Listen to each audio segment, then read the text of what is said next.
Hi everyone. Many years ago, when I was still a university student studying modern history, I was fascinated by the Spanish Civil War, and in particular how it was conducted at sea.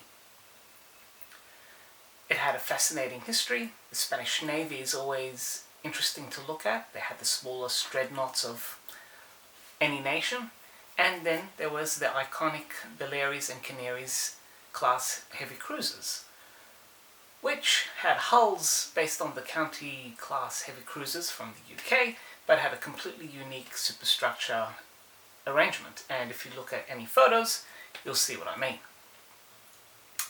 Anyway, fast forward until 2021, and you can imagine my surprise and delight when I learned that there would be 2 books about the Spanish Civil War at sea in English being published in that year.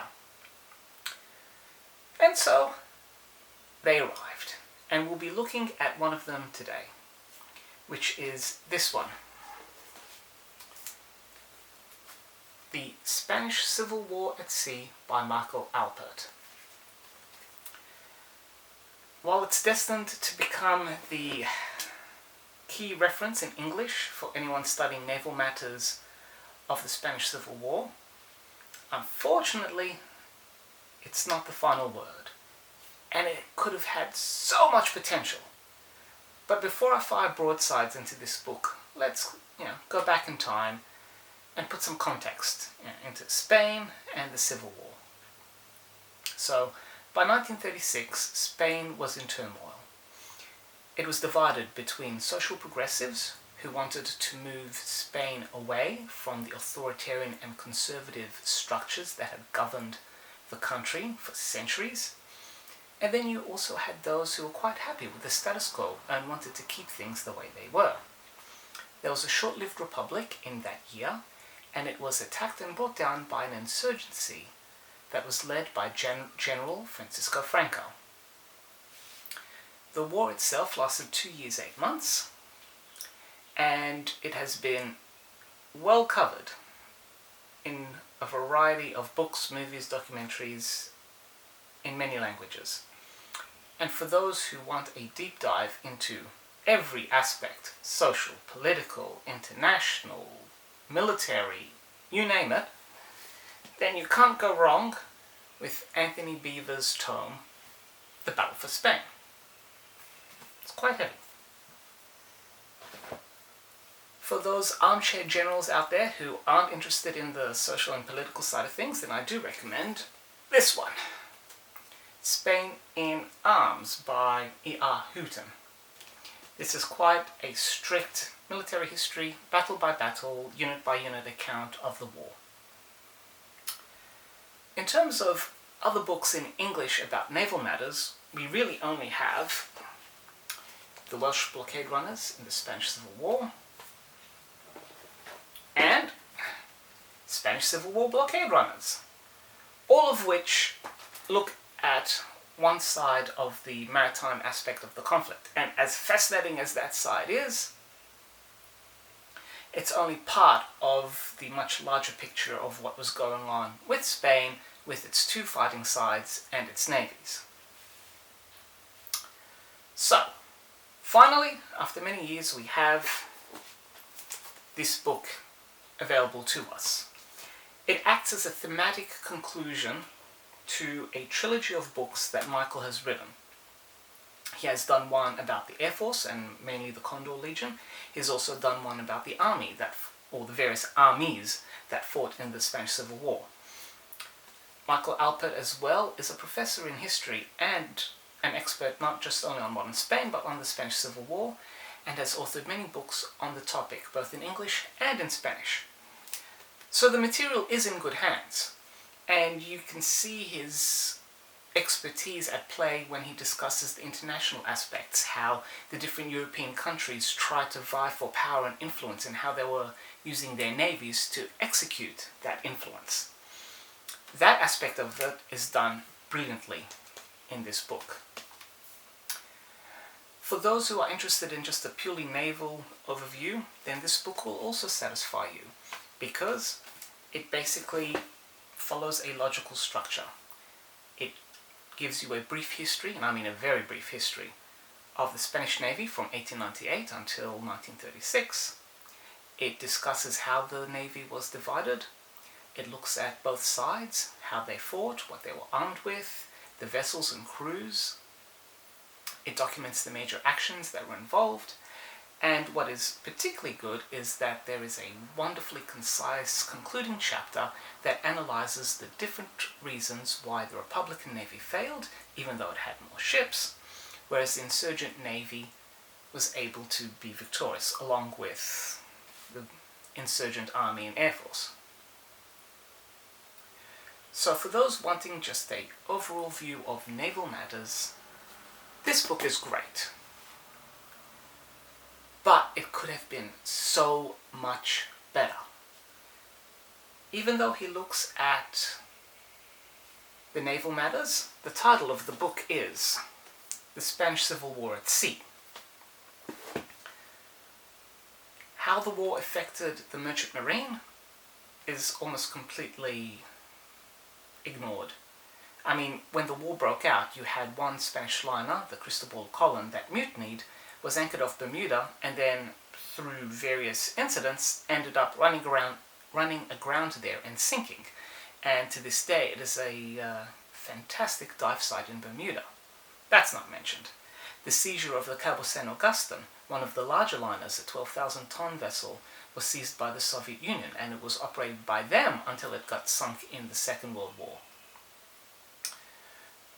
There is brief mention about some vessels being converted into merchant traders or gunboats and being used as troop transports, but we don't know which vessels they were, we don't know how long they were used for, which ones of them sunk, which ones of them were reconverted afterwards. There's none of this. On top of that, the largest loss of life at sea in the Spanish Civil War was when a converted merchantman carrying many thousand of soldiers, the Castelo de Olet, was mined and sunk.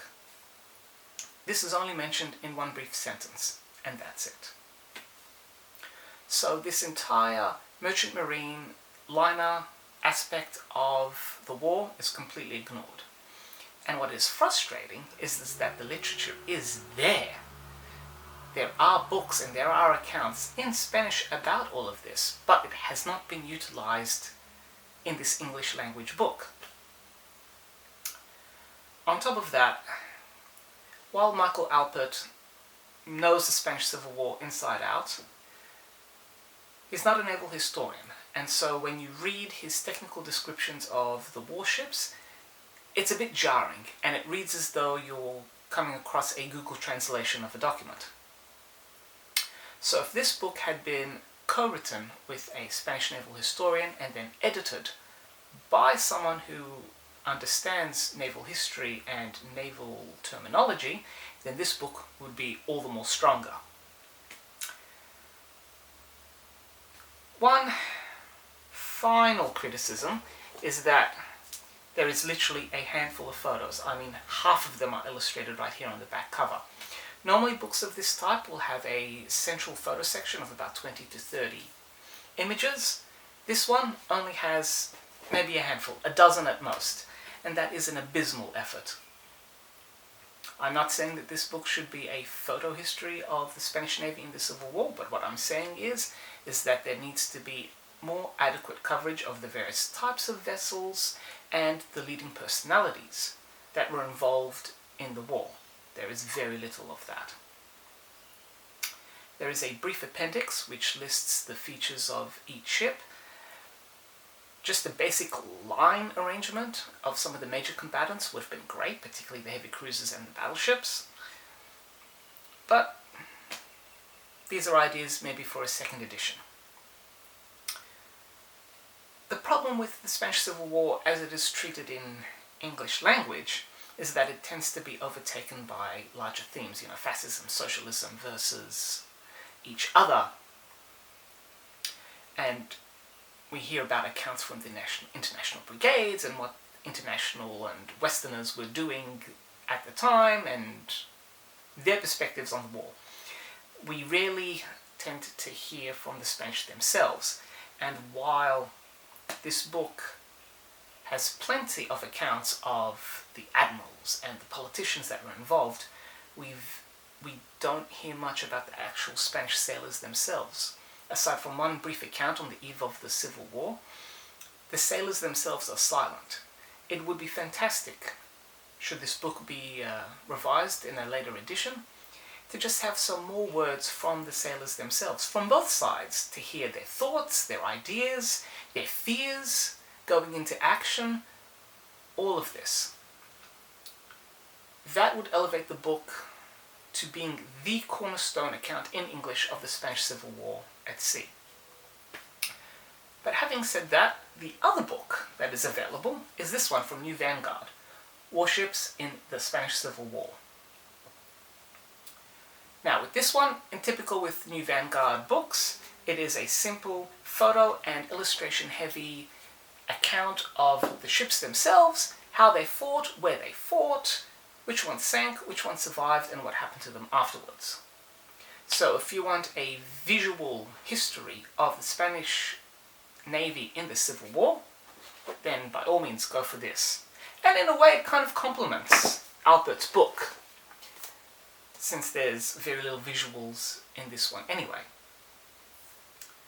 It is a good book, and for those who are interested in naval affairs, this will satisfy you, but it could have been so much more. It could have been the landmark book about the Spanish Civil War at sea across naval and mercantile matters.